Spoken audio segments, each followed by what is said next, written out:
সকাল বন্ধুরা, চলে আসলাম একটা ব্লগ নিয়ে। দেখো, সকালে তো দৈনিক জীবনে রোজই কাজ বাজ থাকেই। সকালে উঠেছি, এখনও চা খাইনি। সকালে উঠে তাড়াতাড়ি করে রান্না করছি, কারণ বড়মশাই যাবে অফিসে। তার জন্য আমি এখানে ডাল বসিয়েছি, আর এখানে মাছ নিয়ে নিয়েছি। ফুলকপি আলুতে মাছ করবো। এখানে আলু ভাজাও হয়ে গেছে। আর বড়মশাইয়ের জন্য কালকে 4 পিস মাছ রেখেছিলাম, মানে পুঁটি মাছ, সেটাকে এখন কালো জিরে দিয়ে ঝোল। আর এখানে করবো রুই মাছটাতে কড়াই বসেছি। চলো দেখে দিই বড়মশাইয়ের খাবারটা গুছিয়ে নিয়েছি। দেখো, আমার বড়মশাইয়ের খাবার গুছিয়ে নিয়েছি। সকাল একদম কালো জিরা দিয়ে পাতলা পুঁটি মাছ কালকে আমি 4টে ফ্রিজে রেখে দিয়েছিলাম। ওই 4টে পুঁটি মাছে কালো জিরে ঝোল করে দিলাম, বড় বড় পুঁটি মাছ। আর এখানে ভাত দিয়ে দিলাম, এখানে হচ্ছে তোমার আলু ভাজা দিয়ে দিলাম। আর বাকি কাজ এবার আমি একটু চা খাবো, তো একা হাতে। এইদিকে আমি আর সবজি কাটতে বসেছি, যে সবজি ছড়িয়ে নিয়ে বসেছি সবজি কাটতে। বুঝতেই পারো একা হাতে খুব সমস্যা, তাই সব কেটে বেটে করতে হয়। সকালে যেটুকু হয় সেটুকুই করে দিই। আর চলো আর একটু দেখাই। দেখো থমথমে আকাশ, তাই আমার বড়মশাইকে বলছি যে এখন অফিস যাবে, রেনকোট পরে। দেখো একদম অন্ধকার, দেখেছো? আর দেখো সকালবেলা কি ভালো লাগে না এরকম পরিবেশ। তাই তো ভাবলাম তোমাদের সামনে একটু ব্লগ নিয়ে আসি। দেখো কি সুন্দর ফুটেছে, দেখো দারুণ দারুণ লাগছে। দেখো কি সুন্দর। এই দেখো আমার তরমুজ গাছ, দেখো দেখেছো? সকালবেলা উঠে এরকম প্রাকৃতিক দৃশ্য কার কার না ভালো লাগে বলো। দেখো,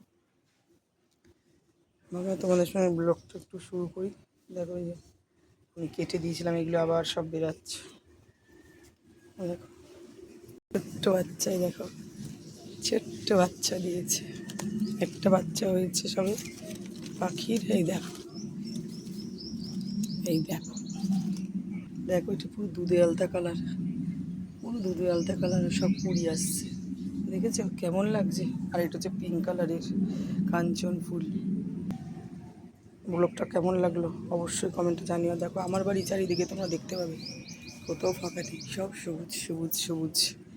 দেখো সব সবুজ, সব দিকে দিকে তাকাবে, যেদিকে তাকাবেই সবুজে সবুজ। এই যে চিচিঙা গাছ উঠছে, দেখো সবুজ সবুজ চারিদিকে, যেখানে তাকাবে সেখানেই সবুজ। আর দেখো করবি ফুলগুলো কি সুন্দর ফুটে আছে, কি ভালো লাগছে। এই দেখো কোথায় যাচ্ছে আমার অপরাজিতা গাছটা যে। আর দেখো ইচ্ছে ফুলগুলি কি সুন্দর, ইচ্ছে ফুলগুলি ফুটেছে, কি ভালো লাগছে, কি ভালো লাগছে যে উচ্ছে ফুলগুলি ফুটেছে। আর দেখো, এই দেখো সব উচ্ছে, দেখেছো কেমন লাগছে? এদিকে আরও আছে, এই দেখো কেমন লাগছে এই দৃশ্য অবশ্যই বলো। তাই তোমাদের সামনে একটু ব্লগ নিয়ে। দেখো আমার স্ট্রবেরি গাছটা মরে গেছে বৃষ্টিতে, কেমন হয়ে গেছে, কত সুন্দর স্ট্রবেরি। চলো রান্নাটা বসিয়ে দিই। দেখো চাটা খাবো, কি দারুণ। সকালে চাটা খেলে মনে হয় কি জীবনটা জুড়িয়ে যায়। সকালে যদি একটু চা পাই খুব ভালো হয়। আমার তো কেউ করে দেওয়ার নেই, আমার নিজের হাতেই খেতে হয় করে। কেউ যদি করে দেয় খুবই ভালো লাগে। কিন্তু দেখো আমার বড়মশাই 7:30টার মধ্যে বেরায়। আমার অবশ্য রান্না হয়ে গেছে 7টার মধ্যে, ওর নেওয়ার মতো হয়ে গেছে। এখন বাকি পুঁই শাক করবো, রুই মাছ দিয়ে ফুলকপি করবো, মুগ ডাল করবো, আলু ভাজা করেছি। দেখি যে কেমন লাগলো আমার ব্লগটা, অবশ্যই সবাই একটু কমেন্টে জানিও। শুভ সকাল, শুভ সকাল, শুভ সকাল।